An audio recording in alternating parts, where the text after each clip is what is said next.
Sim. Olha só que assunto importante. A Juliana Lazarete Segatti é advogada, mestre em Direito pela Universidade Federal de Pelotas. Graças a Deus, agora as universidades federais tomara que tenham mais, né, recursos para continuar, porque elas são muito importantes.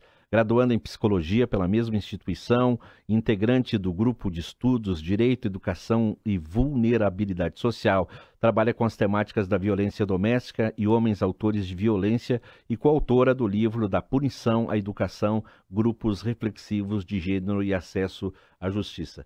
Como é que surgiu essa pesquisa, Juliana? Eu estava vendo aqui, até no nosso blog eu botei violência doméstica e homens autores de violência como manchete. Explica pra gente. Sim. Na verdade, eu fiz um caminho da prática para a teoria, né? Eu me formei em Direito lá em Pelotas e comecei a trabalhar como assessora num juizado de violência doméstica. E ali, depois de algum tempo trabalhando, eu e a juíza, a gente começou a perceber que só trabalhar nos processos judiciais, né, punir os homens que praticavam violência com sentenças, altas penas, né, não estava sendo muito produtivo em termos de enfrentar a violência de fato, né? Isso está previsto na lei, a gente tem que processar, punir, enfim, porém isso não estava sendo suficiente. Nesse contexto, né, surgiu a possibilidade de fazer uma formação que é proporcionada pelo Tribunal de Justiça como facilitadora de grupos reflexivos de gênero para homens autores de violência. Eu fiz essa formação e aí, junto com a juíza, a gente implementou lá na comarca que eu trabalhava, que era em Rio Grande, um grupo com autores de violência. Então, a gente se reunia em roda, né, semanalmente, para Com os trabalhar homens. com eles, com os homens, questões relacionadas a construções sociais de gênero, por que, que a violência acontece, fala sobre violência, a Lei Maria da Penha. E ali foi o meu start, assim, tipo, me deu um, aquilo me inquietou, me gerou uma inquietação muito grande, porque geralmente quando a gente fala de violência doméstica, a gente lança todos os nossos olhares para a vítima, né, para a mulher que está em situação de violência, e a gente não para olhar para a pessoa que está propagando a violência, né, que são os principais protagonistas, se a gente parar para pensar O assim, agressor, né? o agressor, né? A gente até nem usa essa palavra, tenta não usar muito a palavra agressor, porque como a gente entende que eles podem mudar o seu comportamento, então a gente tenta colocar eles numa situação de transitoriedade. Eles praticaram violência e a gente começou a tentar trabalhar com eles fora do processo, formas de controle, de se controlar emocionalmente, de começar a refletir sobre o porquê que eles eram violentos, o que que levava à violência, como eles estavam vivendo dentro dos seus relacionamentos. E aí, tendo essa experiência na prática de trabalhar com homens, né, assim, cara a cara com eles, eu comecei a pensar em estudar e me aprofundar teoricamente nisso. E aí eu entrei no mestrado, né, lá na Faculdade de Direito da UFPEL. O meu orientador, o professor Valmor, que até agora está em estudos de pós-doutorado em Portugal, ele comprou a ideia e ele estuda muito sobre direito à educação e sobre grupos vulneráveis. Então a gente iniciou esse processo de pesquisar mais a respeito do trabalho que é feito com os homens, né? Nesse grande processo social de enfrentar a violência doméstica, assim, de uma forma mais ampliada, com um olhar relacional. Então, um olhar de olhar para as mulheres que estão em situação de violência, dar a assistência que elas precisam, mas também de olhar para quem pratica a violência, para que essa violência não volte a ocorrer, né? Se a gente, Agu- agu- me parece que se a gente não trabalhar com os homens, a gente nunca vai conseguir, não envolver eles, né, nesse processo.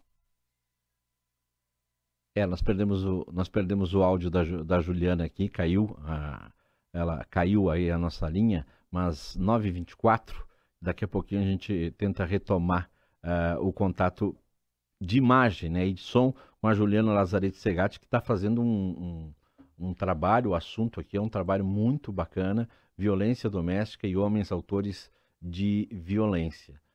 A gente estava falando antes, né, Ariel, que a gente consegue contato com a Índia perfeito e não consegue contato com Pelotas. As coisas de internet são brincadeira. Nós estamos no ar aqui com o programa. Eu vou atualizar os recados. Tem muitos recados aqui. Eu não dei os recados do nosso Facebook da Rádio Caxias.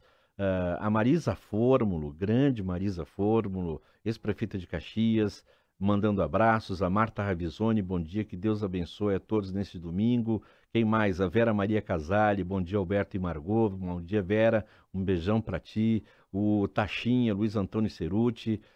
Quem mais aqui? A Luciana Segatti, está escutando aqui da família. A Lourdes Fremin, mãe do Marcos Kirsch. Beloni Boss, Balduino Gauer, diz que está em Nova Brécia, ligado no Acredita. A Ciane diz que a entrevista da Neuza lá direto da Índia foi sensacional. A Lione Marchioro, bom domingo família. Marta Guisso Koenig, enfim, todos aqui mandando recados no nosso Facebook. Podemos continuar com a Juliana? Margot, podemos continuar com a Juliana? Beleza. Juliana, continuando contigo aqui, caiu a linha normal, né?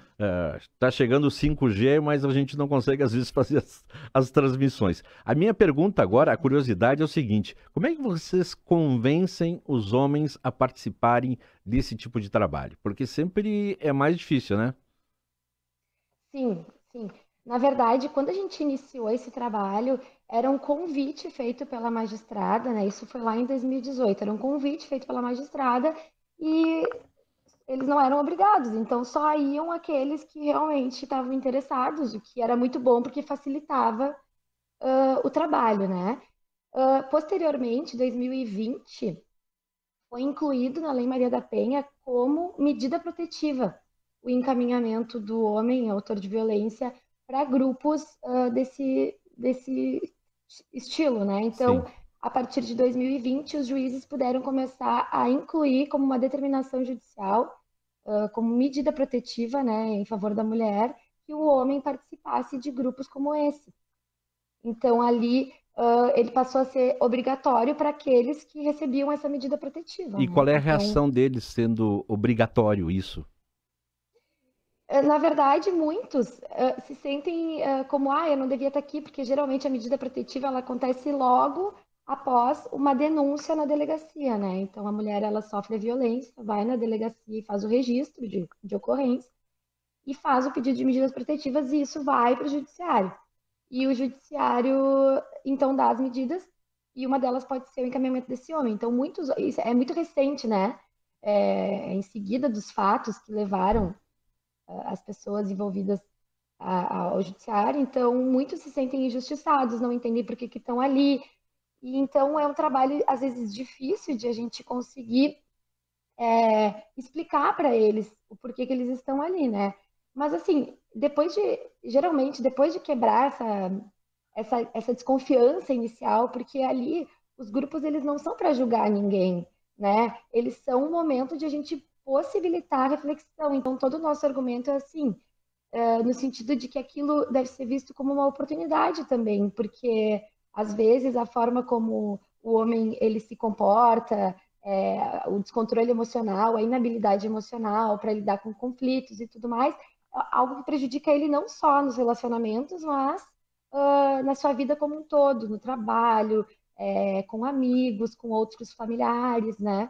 Então a gente tenta propor o trabalho como uma oportunidade de reflexão, né? Um momento de refletir sobre como a pessoa vai se construindo ao longo da sua vida a partir, como vai se vivendo como homem, sendo homem na sociedade, né? Bom, nós estamos conversando aqui com a Juliana Lazarete Segatti. Nosso assunto é violência doméstica e homens autores de violência. Ela está contando como né, trazer os homens para conversar a respeito dessa violência, né? Aliás, os números são assustadores, né, Juliana? Pelo que eu tenho aqui, no primeiro semestre de 2022, eu não sei se essa pesquisa é o Brasil inteiro, 699 mulheres foram vítimas de feminicídio. É uma média de 4 mulheres por dia, que é um número mais elevado que o total de mortes registrado no primeiro semestre de 2021. Esses números sempre foram altos ou, em função também da pandemia, essa violência contra a mulher aumentou? Na verdade, esses números eles sempre foram altos, porém, antes de 2015 não existia o feminicídio, né? O feminicídio é uma criação recente, assim, na legislação penal, mas nos últimos anos tem tido um aumento dos números de feminicídio. Um pouco se deve à pandemia, porque as pessoas ficaram mais dentro de casa, então nesse período de pandemia a gente verificou que cresceram os números da violência dentro das casas, embora tenha ficado mais difícil das mulheres denunciarem, porque estavam muito junto com os seus, com os perpetradores da violência, né?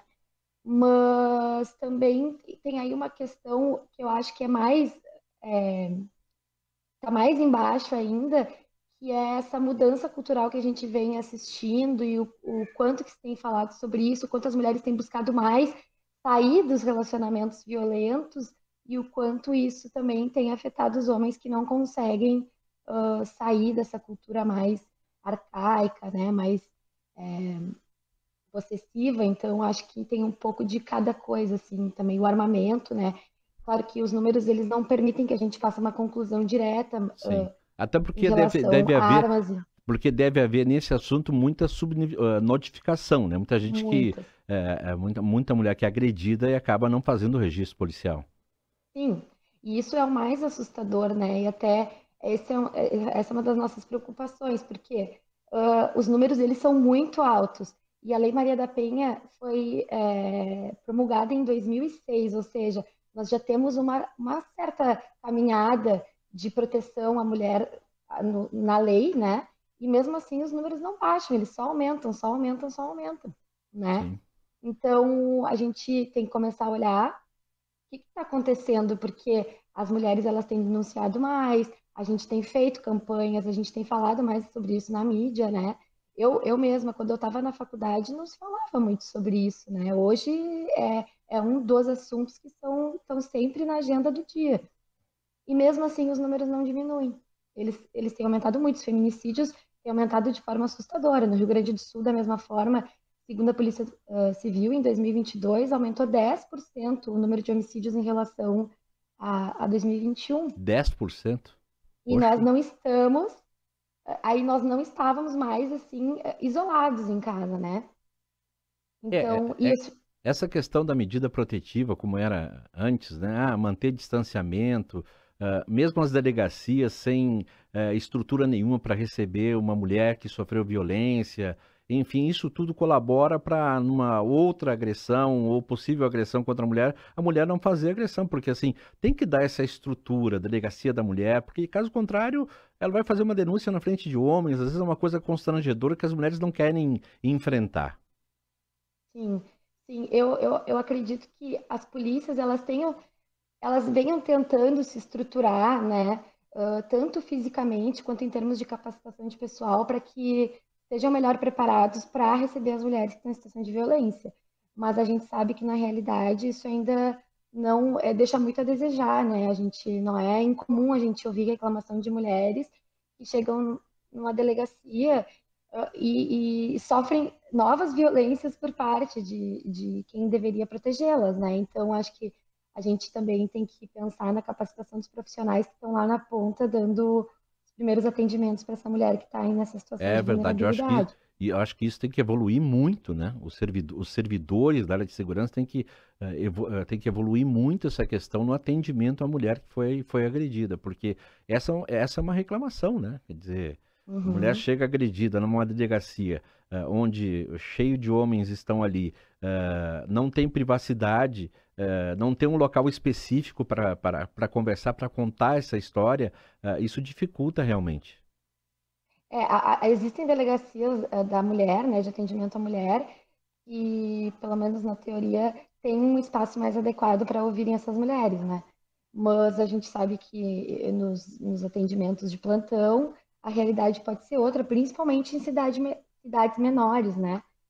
Então, e isso tudo está previsto na Lei Maria da Penha. Então, a gente tem toda ali uma previsão de capacitação das polícias, de todos os servidores envolvidos no atendimento, que sejam preferencialmente mulheres a atenderem, né? Que não haja uma revitimização, que os espaços sejam adequados, que a mulher não entre em contato com a pessoa que praticou a violência contra ela, que ela tenha toda a segurança e acompanhamento, mas nem sempre isso ocorre, né? Bom, Então, acho que esse é um outro ponto muito importante. A gente nunca Juliana, pode negligenciar. uma última pergunta aqui, quer dizer, é uma pergunta que todo mundo já sabe, uma pergunta minha óbvia, mas enfim, Onde acontece a maioria da violência? Dentro de casa? Como é que é a maior parte das violências? É cometida por quem? Pelos homens, mas assim, homens casados com os filhos? Onde é que é feita? Como acontece isso na pesquisa que você fez? Então, as pesquisas em geral, principalmente do Fórum Brasileiro de Segurança Pública, que é o órgão que mais faz pesquisas sobre esse, a questão da segurança no Brasil, né, indicam que metade das mulheres que sofrem violência dentro das próprias casas. Ou seja, o lugar mais perigoso para uma mulher estar hoje em dia, e eu acho que desde sempre, na verdade, né, é dentro do lar, do seu próprio lar, que deveria ser um lugar de proteção, de acolhimento, né? E a maioria dos perpetradores dessa violência são parceiros ou ex-parceiros, né? E assim, 80%. E também familiares. Então são sempre conhecidos, quase sempre, né? Não vou, conhecidos dessa mulher que praticam violência contra ela.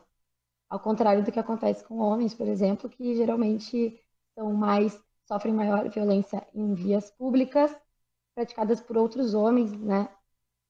Não familiares. Tá Então, bom. é mais ou menos esse o perfil.